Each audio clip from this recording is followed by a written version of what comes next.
أعوذ بالله من الشيطان الرجيم بسم الله الرحمن الرحيم يسألونك ماذا ينفقون قل ما أنفقتم من خير فللوالدين والأقربين واليتامى والمساكين وابن السبيل وما تفعلوا من خير فإن الله به عليم۔ اے نبی، لوگ آپ سے پوچھتے ہیں کہ کیا خرچ کریں، آپ بتا دیجئے جو کچھ تم خرچ کرو اپنے مال میں سے والدین پر، قریبی رشتہ داروں پر، یتیموں پر، غریبوں پر اور مسافروں پر، اور اس کے علاوہ جو بھی تم خرچ کرو گے یا نیکی کرو گے اللہ اس کو بھی بخوبی جانتے ہیں۔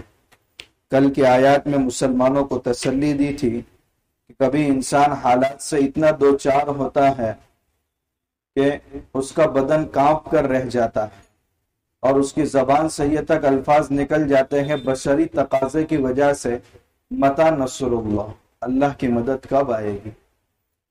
تفسیر ابن کثیر میں ایک روایت لکھی ہے، اس حدیث کا خلاصہ یہ ہے کہ کبھی انسان اللہ تعالیٰ سے اپنی پریشانیوں کے دور ہونے کی دعا مانگتا ہے، پھر ایسا وقت آتا ہے کہ وہ نا امید ہو جاتا ہے، تو اللہ تبارک و تعالیٰ کو اس بندے پر بڑا تعجب ہوتا ہے۔ کہا جب میری مدد کا وقت آ چکا ہے اس وقت مجھ سے خفا ہو گیا میرا بندہ۔ وَهُوَ الَّذِي يُنَزِّلُ الْغَيْثَ مِن بَعْدِ مَا قَنَطُوا وَيَنشُرُ الرَّحْمَةَ۔ اسی کو اللہ تعالیٰ نے اس آیت میں بیان فرمایا کہ بسا اوقات کسان جب کھیتوں میں فصل بو چکتا ہے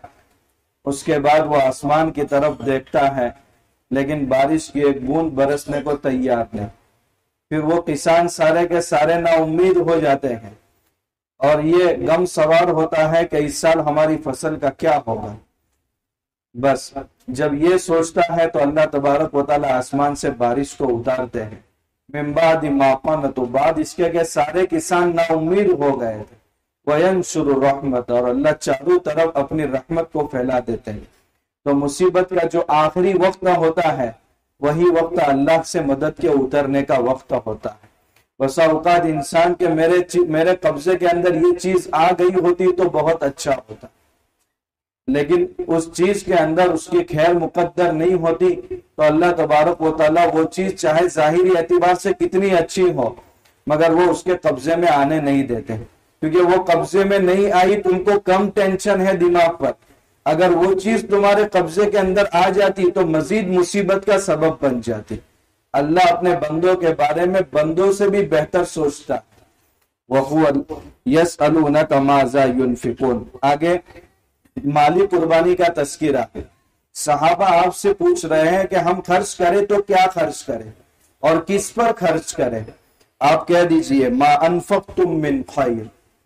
بہت زیادہ مال جو بھلا ہے، مال کو قرآن کریم میں خیر کہا گیا، یہ وہ مال مراد ہے جو بہت زیادہ بھی ہو اور حلال طریقے سے اس کو کمایا گیا ہو، اس کو خیر کہا گیا ہے۔ تم اپنے مال میں سے جو بھی خرچ کرو اپنے والدین پر خرچ کرو،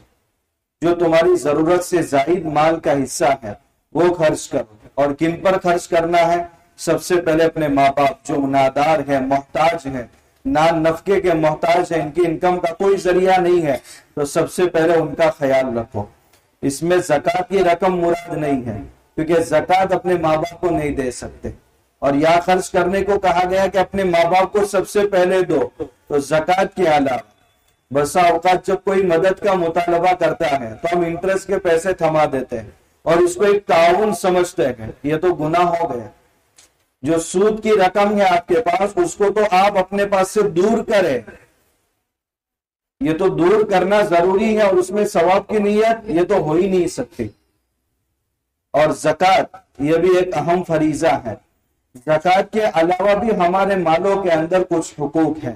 والدین کا حق ہے، اولاد کا حق ہے، اپنے بھائی بہنوں کا جو نادار اور محتاج ہے، کما نہیں سکتے، ایک بھائی معذور ہے، ان کا خرچہ بھی بھائی کو اٹھانا چاہیے۔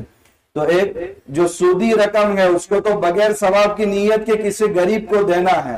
زکوٰۃ سال میں ایک مرتبہ فرض ہے، اس کے علاوہ بھی اپنے مالوں کے اندر کچھ حقوق ہے جس میں بہت زیادہ پڑتا ہے مگر ثواب اس میں بہت زیادہ ہے۔ والاقربین، اپنے قریب رشتہ داروں کو، اس میں دوگنا ثواب ہے، ایک تو رشتہ داری کو نبھانے کا اور دوسرا صدقہ اور خیرات کا،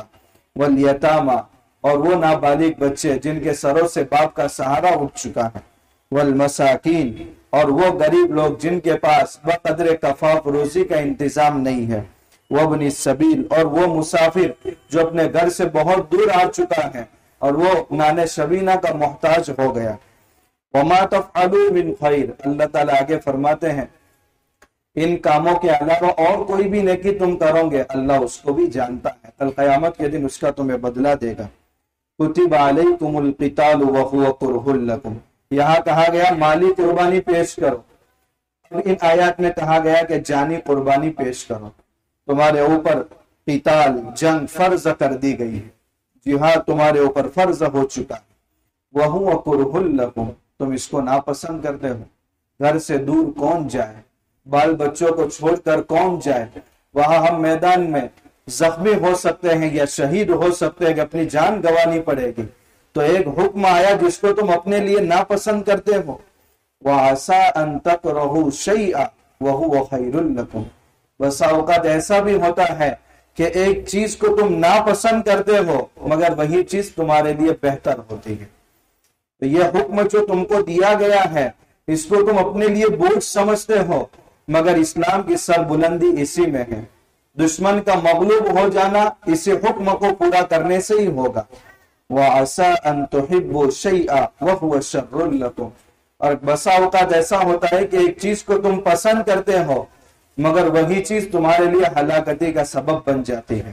انسان اپنی زندگی کے اندر یہ چاہتا ہے کہ میں فلاں برائی کے لیے میرے لیے راستے آسان کیسے ہو جائے، راستے آسان ہو جاتے ہیں تو انسان خوش ہوتا ہے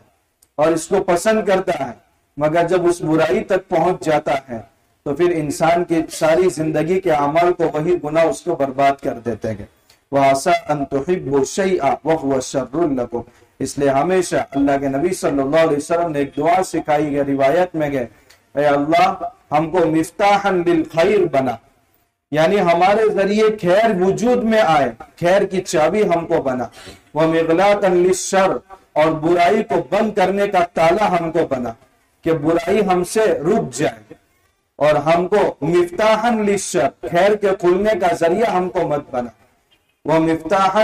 ومغلاقا للخیر، اور خیر وجود میں آئے اور اس کو بند کرنے کا ذریعہ ہم کو مت بنا، واللہ یعلم وانتم لا تعلمون، انجام کے اعتبار سے کون سی چیز اچھی ہے اور کون سی چیز بری ہے یہ تمہارے علم میں نہیں ہے، اس لیے جس کو کرنے کا اللہ حکم دے چاہے تمہاری طبیعت پر بوجھ پڑے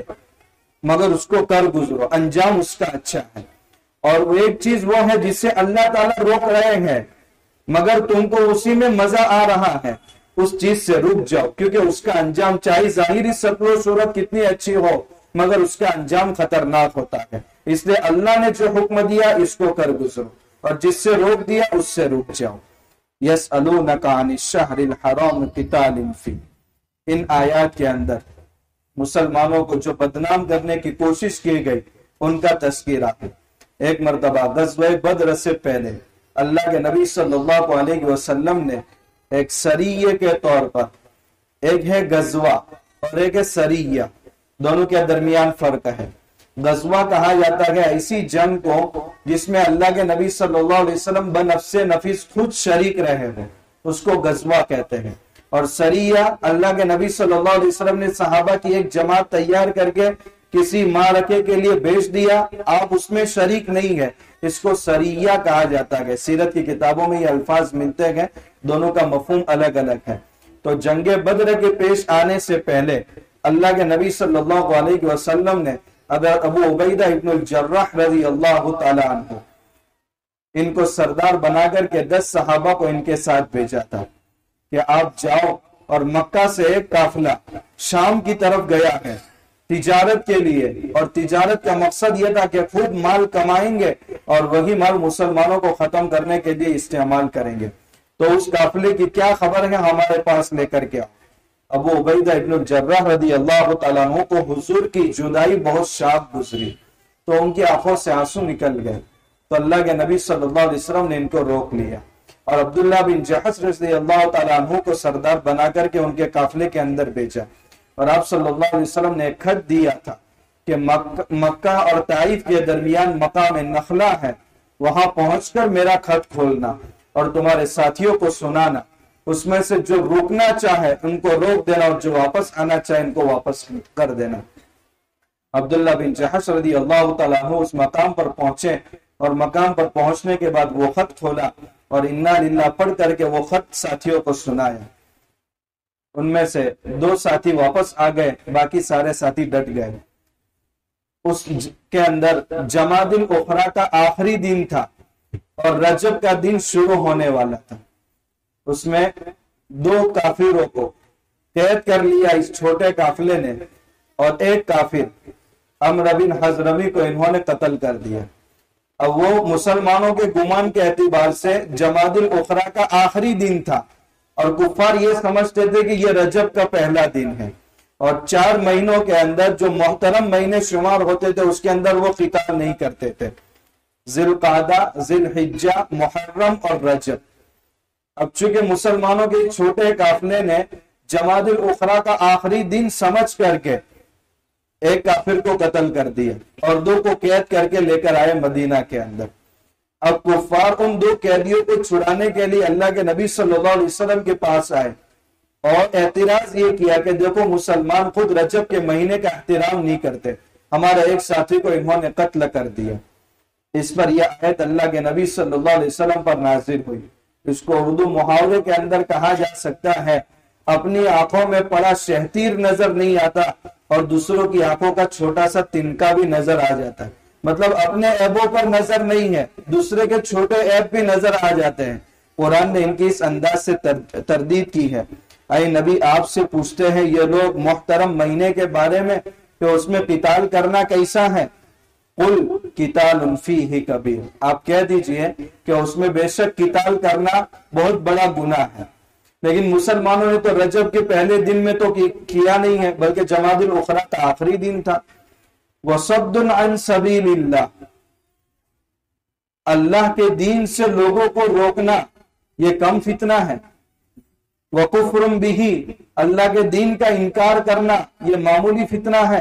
والمسجد الحرام، اور مسجد حرام سے لوگوں کو روکنا یہ معمولی فتنہ ہے۔ تو اپنے عیبوں پر تو پہلے نظر کرو۔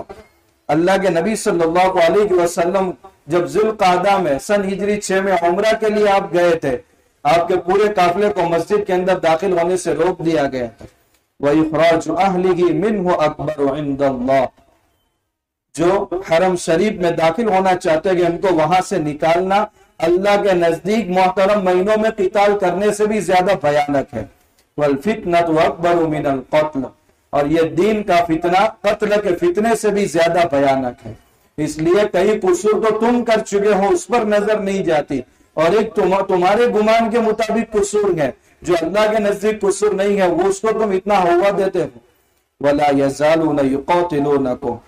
اللہ کے نبی کو کہا جاتا ہے یہ برابر تم سے قتال کرتے رہیں گے یہاں تک کہ تم اپنا دین چھوڑ کر کے ان کے دین میں چلے جاؤ۔ ایسا ہو نہیں سکتا مگر ان کی کوششیں اس وقت تک جاری رہے گی۔ وَمَن يَرْتَدِدْ مِنْكُمْ عَنْ دِينِهِ، لیکن آپ بھی سن لیجئے اگر تم میں سے کوئی اپنے دین کو چھوڑ کر مرتد ہو جاتا ہے، فَيَمُتْ وَهُوَ كَافِرٌ،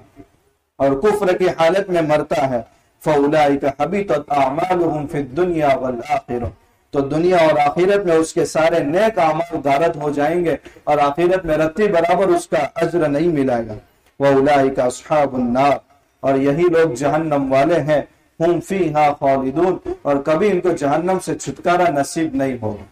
برخلاف وہ لوگ جو ایمان لائے اور اپنے دین کو بچانے کے لیے جو سرزمین موافق نہیں آئی سرزمین بدل دی مگر اللہ کا دین نہیں بدلا۔ وَجَاهَدُوا فِي سَبِيلِ اللَّهِ، اور اللہ کے راستے میں قتال کیا۔ اولئک یرجون رحمت اللہ، یہی ہے وہ لوگ جو اللہ کی رحمت سے امید رکھ سکتے ہیں کہ اللہ ان کو معاف کرے گا، اور مہربانی کا معاملہ کل قیامت کے دن اللہ تعالیٰ کا ان لوگوں کے ساتھ ہوگا۔ آگے شراب اور جوئے کا حکم ہے، انشاءاللہ اس کی تشریح کریں۔